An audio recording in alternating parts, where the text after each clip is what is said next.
नमस्कार दोस्तों, हमारी आज की ऑनलाइन क्लास के अंदर आपका बहुत बहुत स्वागत है। दोस्तों, हम पढ़ रहे थे किशोरावस्था। ठीक है दोस्तों, तो किशोरावस्था की सामान्य विशेषता है, किशोरावस्था के उपनाम और किशोरावस्था की जो मुख्य विशेष बातें होती है वो हम पढ़ चुके थे। तो दोस्तों आइए आज की क्लास के अंदर हम पढ़ रहे हैं किशोरावस्था में शारीरिक विकास। ठीक है दोस्तों, किशोरावस्था में शारीरिक विकास किस किस तरीके से होता है।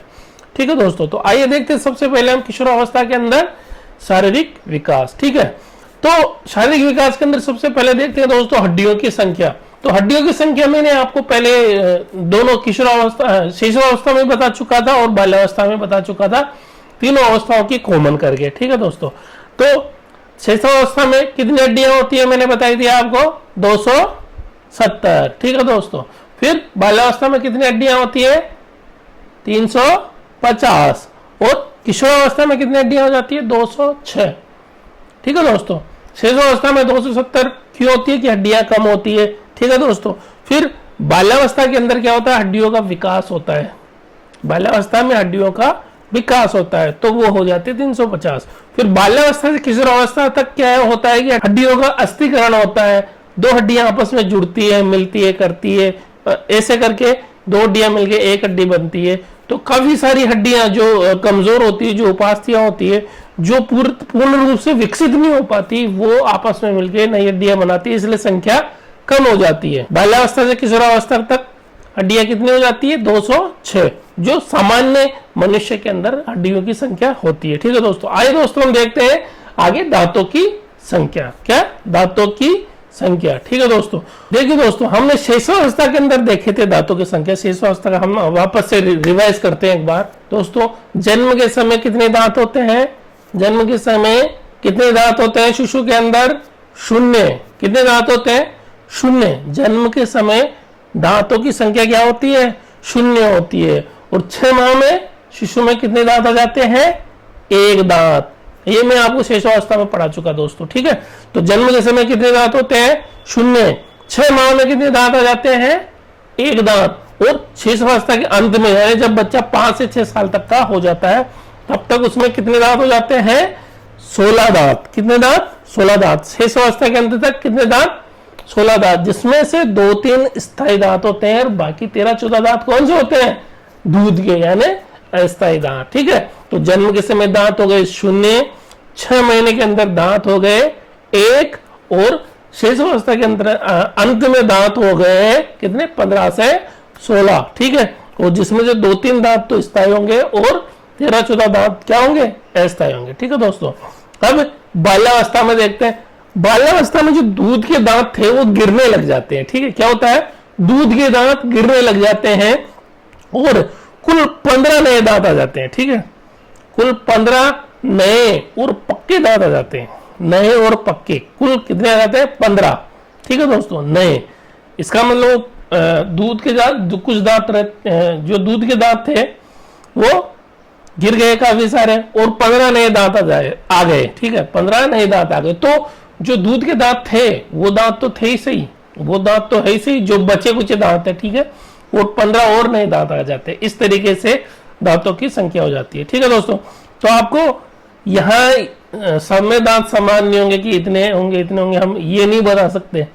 हमें बोल सकते हैं कि 15 और नए दांत आ जाते हैं उसके अंदर और दूध के दांत गिरने लग जाते हैं। ठीक है दोस्तों, और किशोरावस्था में 27 से 28 दांत आ जाते हैं और कई में प्रज्ञा या अक्कल दाढ़ भी आ जाती है। ठीक है दोस्तों, कई में प्रज्ञा अक्कल दाढ़ भी आ जाती है। प्रज्ञा दाढ़ या अक्कल दाढ़ जिसको बोलते हैं वो भी आ जाती है और किसी में वो आती भी नहीं है, किसी में आ जाती है किसी में आती भी नहीं। ठीक है दोस्तों, तो किशोरावस्था में कितने दांत हो गए, 27 से 28 दांत। ठीक है दोस्तों, तो देखो सबसे पहले हड्डियों की संख्या देखिए अपन ने। हड्डियों की संख्या शिशुअवस्था में कितनी, 270। बाल्यावस्था में कितनी, 350 और किशोरावस्था में कितनी, 206। ठीक है दोस्तों, अब फिर बाद में अपन ने देखा दांतों की संख्या।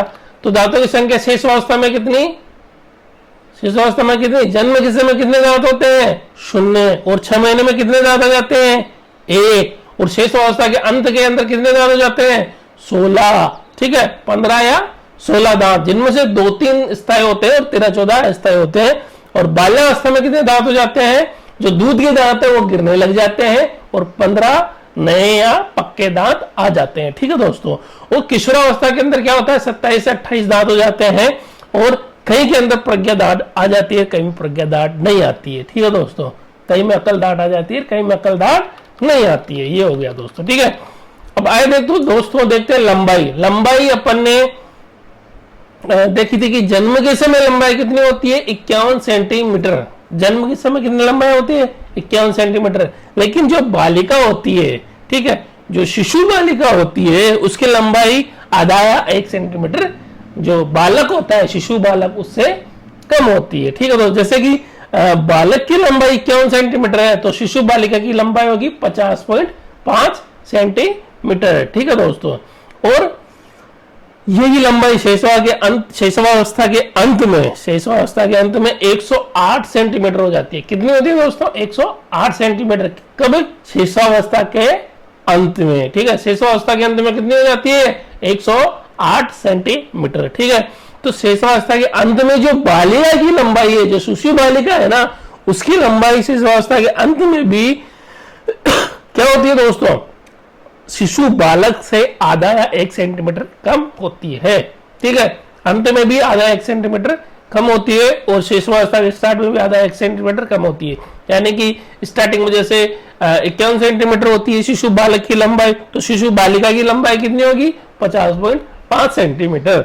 और अंत में जो शिशु बालक की लंबाई होती है वो 108 सेंटीमीटर होती है, तो शिशु बालिका की लंबाई 1 या आधा सेंटीमीटर कम होगी, तो ये हो गई 107 या 107.5 सेंटीमीटर। ये एवरेजन हाइट लंबाई मानी जाती है दोस्तों। ठीक है, एवरेजन लंबाई, एवरेजन हाइट मानी जाती है।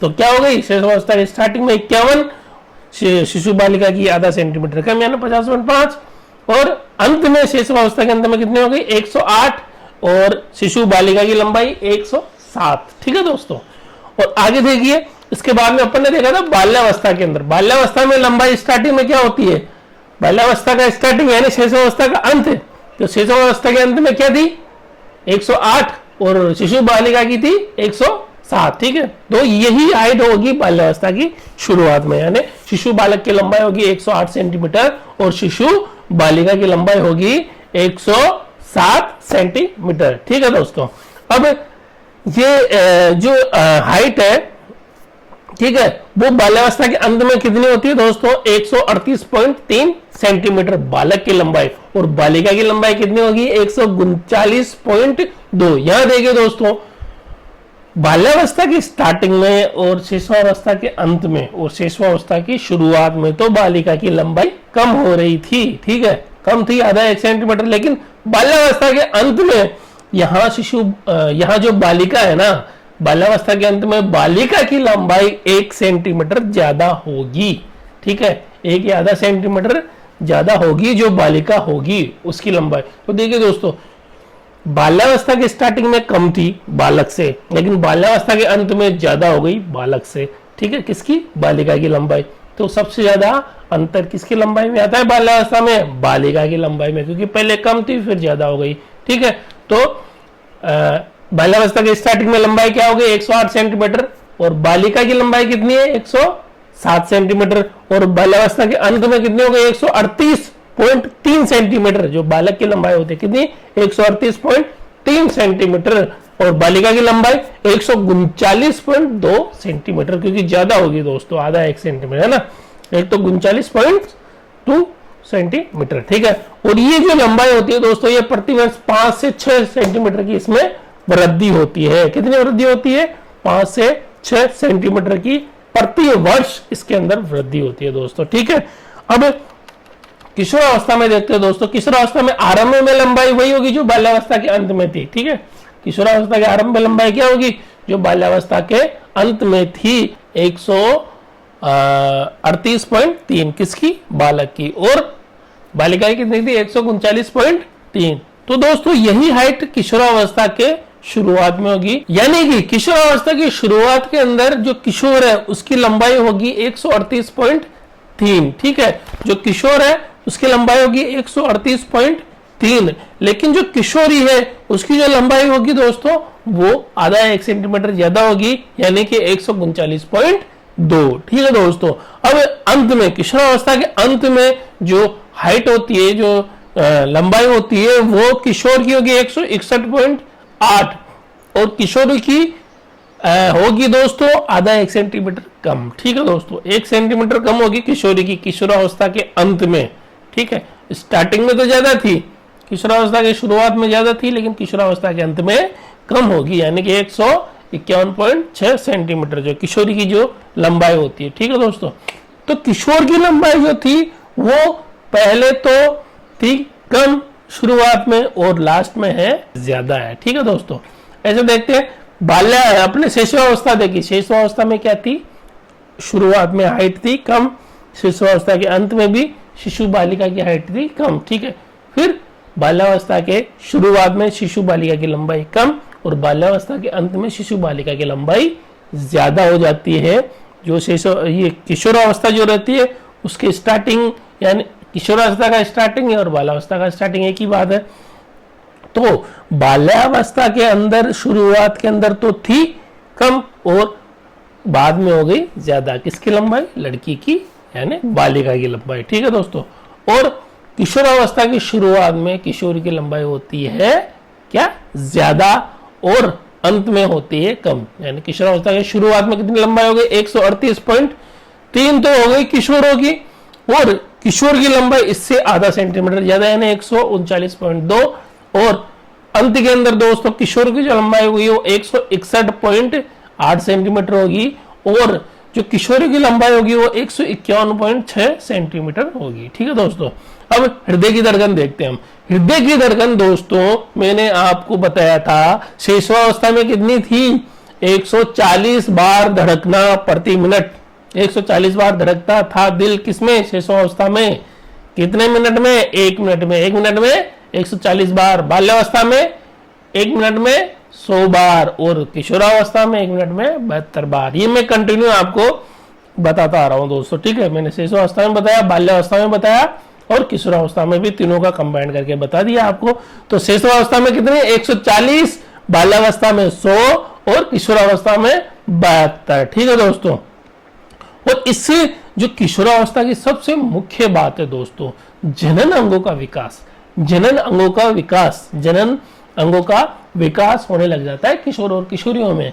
किशोर के अंदर जो नर जनन तंत्र होता है, नर प्रजनन, जो नर के जो भी गुण होते हैं ना, जनन वाले जनन तंत्र के जो भी गुण होते हैं ना नर के, वो विकसित होने लग जाते हैं। ठीक है, और मादा के अंदर जो मादा की जो जनन अंग है ना उनका विकास होने लग जाता है। ठीक है, यानी किशोरियों के अंदर मादा प्रजनन तंत्र का विकास हो जाता है और पुरुषों में नर प्रजनन तंत्र का विकास होने लग जाता है। ठीक है, विकास हो जाता है, होने क्या लगता है, किशोरों के अंदर तो नर प्रजनन तंत्र का विकास हो जाता है और किशोरों में मादा प्रजनन तंत्र का विकास हो जाता है। ठीक है दोस्तों, और थायराइड ग्रंथि होती है दोस्तों, अपने जो थायराइड ग्रंथि होती है वो सक्रिय हो जाती है। थायराइड ग्रंथि कब सक्रिय होती है, किशोरावस्था में सक्रिय होती है। और थायराइड ग्रंथि का काम क्या है, थायराइड ग्रंथि की वजह से किशोरों में जो आवाज है, किशोरों की जो आवाज कर्कश या भारी हो जाती है। ठीक है, थायराइड ग्रंथि की वजह से आवाज क्या हो जाती है, कर्कश या भारी, किसकी, किशोरों की। और किशोरियों के अंदर थायराइड ग्रंथि इतनी विकसित नहीं हो पाती है तो उसकी जो आवाज है मधुर और कोमल ही रहती है। ठीक है दोस्तों, और इसके बाद में दोस्तों यहाँ पे देखिए दोस्तों, जो थायराइड ग्रंथि है, थायराइड ग्रंथि सक्रिय, थायराइड ग्रंथि कहाँ पाई जाती है, अपने कंठ पे, गले पे, कंठ के गले के दोनों तरफ थायराइड ग्रंथि पाई जाती है। ठीक है, वो किशोरों के अंदर सक्रिय होती है, इससे किशोरों की आवाज कर्कश या भारी हो जाती है और किशोरियों की मधुर कमल हो जाती है। और अब देखिए दोस्तों, किशोरों और किशोरियों की पहचान है एक, जो अपना जो कंठ है ना दोस्तों, जो अपना ये कंठ है, कंठ के यहाँ पे ये उभार है। ठीक है दोस्तों, ये उभार है, ये खाली ओनली फॉर पुरुषों के अंदर पाया जाता है। ये जो उभार है इसको बोलते हैं एडम्स एप्पल। ठीक है, इसको एडम्स एप्पल बोला जाता है और ये ओनली पुरुषों में पाया जाता है, महिलाओं के अंदर ये उभार नहीं पाया जाता। ठीक है दोस्तों, ये महिलाओं पुरुषों की एक तरह से पहचान है। महिलाओं के अंदर ये नहीं पाया जाएगा, उभार जो होगा गले का, ये पुरुषों के अंदर ओनली पाया जाता है। ठीक है, और दोस्तों आगे देखिए मस्तिष्क का भार। तो मस्तिष्क का भार कितना होता है दोस्तों, 1 kg 400 ग्राम। ठीक है, कितना होता है, 1 किलो 400 ग्राम मस्तिष्क का भार होता है। ठीक है दोस्तों, तो दोस्तों ये देखा हमने मस्तिष्क का भार। अब देखिए दोस्तों, देखते हैं शरीर का भार। क्या देखते हैं? शरीर का भार। तो शरीर का भार जो शिशुअवस्था के अंत में है ना दोस्तों, 47.3 किलो हो जाता है लगभग किशोरों का। किशोरों का लगभग 47.3 किलो हो जाता है और किशोरियों का 43.2 किलो। ठीक है, किशोरों का कितना हो जाता है? लगभग 47.3 किलो और किशोरी का हो जाता है 43.2 किलो। ठीक है दोस्तों, तो ये था दोस्तों शारीरिक विकास कब?